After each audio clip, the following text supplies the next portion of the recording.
Pode ir. Bom dia, pessoal. Hoje nós vamos ver um pouquinho sobre as estruturas vegetativas e reprodutivas das plantas. Vocês, ouviram nós falarmos direto lá nas aulas gravadas lá, a gente sempre falando, monocotiledônia, dicotiledôneas, falando sobre a estrutura de plantas, e hoje a gente vai ver aqui na prática, a relação que isso tem mesmo, na verdade, você olhando na prática como que se relaciona essas plantas. Então, nós temos, em relação às raízes, nós falamos mais das plantas angiospermas, porque as plantas angiospermas, elas aglobam todas as estruturas. Então, as gimnospermas, elas não têm todas as estruturas. As angiospermas, que é o caso dessas plantas que nós vamos ver aqui, que é a maioria das plantas, elas têm a estrutura tanto vegetativa quanto reprodutiva.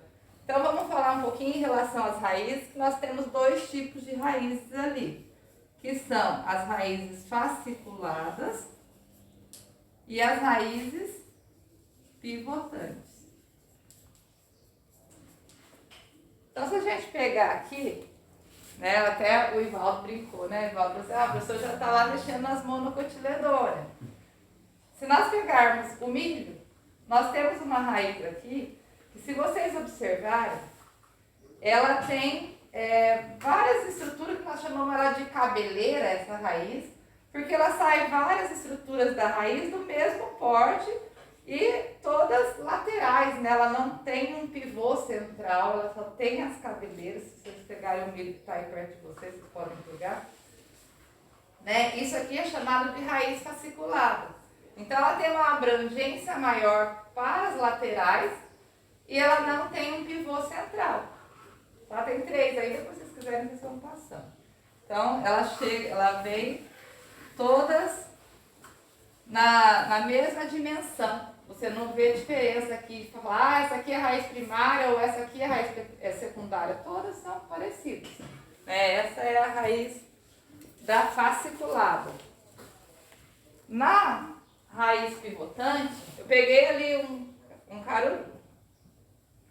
Você vê aqui que tem uma raiz principal. Então ela segue uma raiz principal, que geralmente ela é mais grossa que a outra. No final dessa raiz principal você tem uma coifa, que eu não consegui retirar, como o solo ainda está muito duro, eu puxei, ela saiu, ela quebrou. Mas no final dessa raiz pivotante ela tem uma coifa que é uma ponta mais dura, que tem a finalidade de estar adentrando o solo. Então ela vai abrindo espaço para que as raízes secundárias consigam se desenvolver e conseguir pegar a solução do solo. Tudo que tem na solução do solo, a planta consegue absorver com as raízes secundárias. Então ela tem a raiz primária, que vai fazendo a abertura, e depois ela vai liberando as raízes secundárias. Então essa é a raiz pivotante. Qual dessas é mono ou dicotiledônea? O que vocês acham? Mono é a fasciculada e di é a pivotante. Isso, aqui nós temos a monocotiledônea. Monocotiledônea. E aqui nós temos a dicotiledônea. A raiz secundária é a zona pelífera? É onde ela consegue abranger mais. A raiz secundária é os pelos, então. Ela tem os pelos em volta dela, A zona pelífera dela é a em volta, onde vocês conseguem visualizar aqui uma quantidade de pelos que tem ali.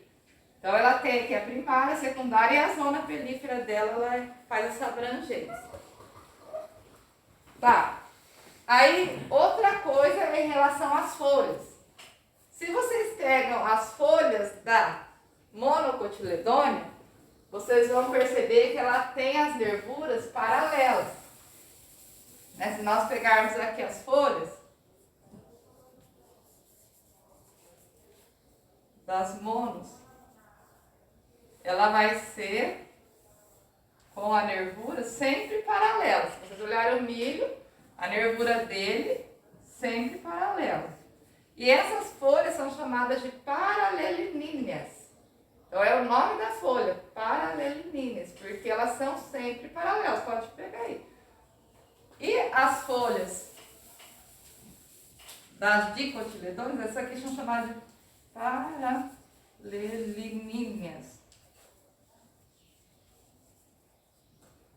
E as dicos, ela já tem uma folha, né? Aqui nós temos um limbo foliar e as folhas dela são ramificadas, né? Você pode já observar pela folha, se olhando na folha você já fala, eu sei que essa é uma monocotiledônea ou essa é uma dicotiledônea, através de você olhar a ramificação das folhas. E essa aqui ela é reticulínea, o nome da folha. Reticulínea, porque já fala de retículo que ela está sendo, né, ramificada. Por que é importante nós sabermos o que é uma monocotiledônea, o que é uma dicotiledôneia, conhecer no campo através das folhas, das raízes, né? Isso tem uma grande importância em relação na hora de fazer uma aplicação, por exemplo. Se você faz uma aplicação de produto, você tem que saber se é mono ou dicotiledônea, porque tem produto que é seletivo para monocotiledônea, tem produto que é seletivo para dicotiledônea. Muitas vezes você vai fazer uma aplicação, se você fizer de uma forma errônea, você acaba matando não só a planta daninha, como culturas também. Então tem que conhecer essa questão de folhas, né? Qual é monocotiledônea, qual é dicotiledônea, pelas características de cada uma, tá? Aí, em relação ao caule, né? O caule, as duas têm as mesmas características, né? Tem uma forma de contar diferente, mas elas têm as mesmas características, né? Retirando aqui a parte da raiz, nós temos o caule. No caule, nós temos nós e entre nós. Tá? Então, é o que faz o desenvolvimento da planta, o que faz a planta desenvolver. Enquanto ela está ainda lá na semente para germinação, o que dá força para ela crescer é os cotilédones, né? Que é aquele que nós vimos na aula, que vocês olharam lá, aquela que tem o cotilédone que sobe acima do solo, lembra disso? E a outra que fica dentro do solo. As monocotiledôneas, os cotilédones permanecem dentro do solo, você não consegue ver ele fora do solo, ele fica dentro. As dicotiledôneas, os cotilédones saem fora do solo. Então, nesse caso, o que faz é desenvolver até a planta conseguir atingir a parte aérea ali, ela conseguir ter a fotossíntese, que é a troca gasosa, ela depende dos cotilédones que armazenam nutrientes para ela desenvolver. A partir do momento que ela saiu do solo, ela vai ter o sol, que traz a fotossíntese, né, que faz a fotossíntese, tem as trocas gasosas de oxigênio, de dióxido de carbono, e aí ela vai desenvolver e vai surgir o caule.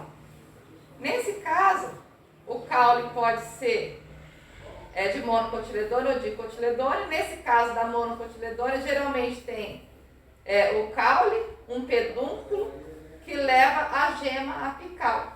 Cada pedúnculo desse, cada raminho que sai aqui, nós temos uma gema apical de crescimento, que é a gema que faz crescer. Então aqui que nós contamos os nós, que eu falei para vocês na aula de produção vegetal do feijão aquele dia, que nós precisamos contar quantos nós a planta tem, né? Se ela é período vegetativo ou se ela é reprodutivo.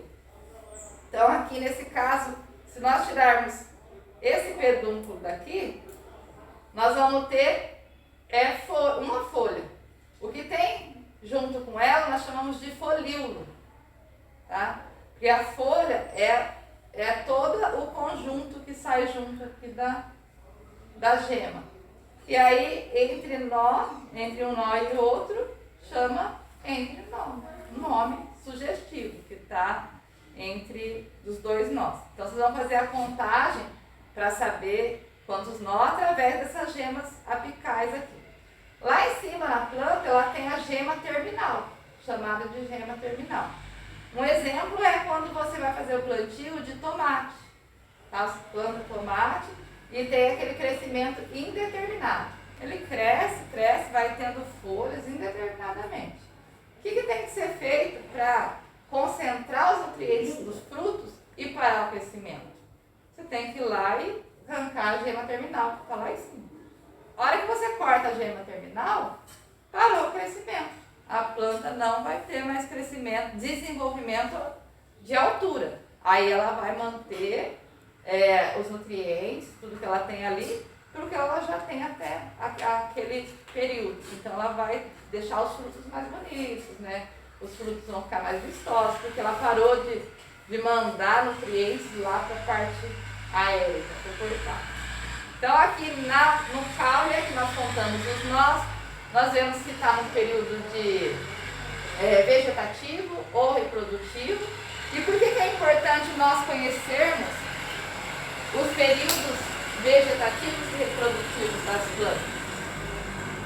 Pode falar, gente. Não fique com vergonha da câmera, não. Por que é importante? Nós temos lá vegetativo e reprodutivo? por que é importante conhecer? Então nós temos os caules aqui. Para saber que momento entrar na adubação e outro tipo de coisa? Também. Então nós temos o caule e nós temos nós aqui. Aqui saem folhas, né? E aqui é entre nó, né? Entre nó. E aqui, nesses pontos aqui, são nós. Nós conhecemos a planta, o desenvolvimento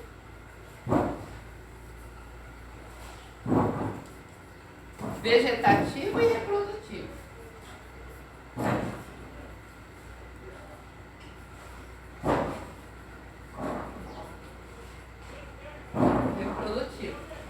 Esse desenvolvimento que nós falamos como V1, V2, V3, R1, R2, R3, isso é relacionado até mesmo com a quantidade de pragas que atacam a doença. Se vocês olharem em literaturas, em alguns locais lá, vocês vão encontrar lá o desenvolvimento de uma planta. Do V1 até, vamos por lá, R9. Então, nesse intervalo aqui, geralmente eles colocam em literaturas, você vai ter mais pragas, tipo, vai ter praga de solo aqui no V1, V2, vai ter percevejo do R1 até o R8. Então, as pragas têm épocas que preferem atacar a cultura. Então, quando você conhece o estágio da planta, qual estágio que ela está, você sabe dizer se ela vai ter mais um tipo de praga ou mais um tipo de doença ali naquela época do desenvolvimento dela. Então, por isso é muito importante conhecer entre nós, saber qual é o estágio vegetativo ou reprodutivo, para vocês falarem, essa tá em tal desenvolvimento, então uma praga que ataca mais nessa época é essa. Então você já sabe o que você tem que fazer o monitoramento. Vai fazer o monitoramento na época adequada. Beleza? Tá aí? E aí nós temos a parte reprodutiva, que são as flores. Vocês têm aí, pode até pegar as flores de vocês aí. Acho que tem uma para cada um, tá faltando? Tem mais aqui. Aqui uma aqui, ó. Ela já tá murchinha que eu peguei ontem essas flores. Então aqui é a parte já reprodutiva. Nós não estamos aqui a flor do hibisco, tá? Nós estamos na parte reprodutiva. Nós temos o pedúnculo aqui da flor. Aqui nós temos, vou vir mais perto, acho melhor, né? Aqui nós temos as estípulas da flor, tá? Essa partinha mais fininha, estípula. Aqui nós chamamos de sépalas, essa parte, e depois as pétalas. Eu vou tirar essas partes aqui, vocês podem tirar de vocês também, para nós conhecermos essa flor, que ela tem tanto a parte feminina quanto a masculina na mesma flor. É uma flor hermafrodita. Então ela tem, eu vou tirar todas essas partes aqui e deixar a parte verde, eu vou tirar. Pedúnculo. Ó, meu pedúnculo já saiu com outra parte. Aí agora eu vou tirar as pétalas. Sabe por que a pétala tem essa cor cor-de-rosa? Alguém sabe dizer? Ela tem essa cor característica devido a um hormônio que a planta tem, que é chamado de antocianina. Então ela vai ter uma cor característica. A planta verde que nós vemos, o milho, a soja, ela é verde. É devido à clorofila, que é outro pigmento. Então é uma pigmentação que faz com que a planta tenha uma cor característica. E o importante das flores terem as cores é devido à polinização. Muitas vezes ela tem uma cor que chama a atenção, né, de um inseto polinizador, ou até mesmo, né, para repelir algumas pragas. Então as cores ajudam nessa questão. Então aqui, gente, sobrou, nós tiramos as pétalas, as sépalas, as estípulas, e pode tirar a pétala também. Aí sobrou... Hã? Meu sonho foi tudo. Na verdade, essa parte aqui não era para sair, mas saiu, mas deixa ele meio aí ainda, que nós temos que falar dele. Ó, aqui nós temos o estigma, essa parte de cima que tem essas bolinhas cor-de-rosa, acho que tem um que saiu. Mas essa parte é o estigma, que é uma parte feminina da flor. Aqui nós temos filetes e anteras, que são parte masculina da flor.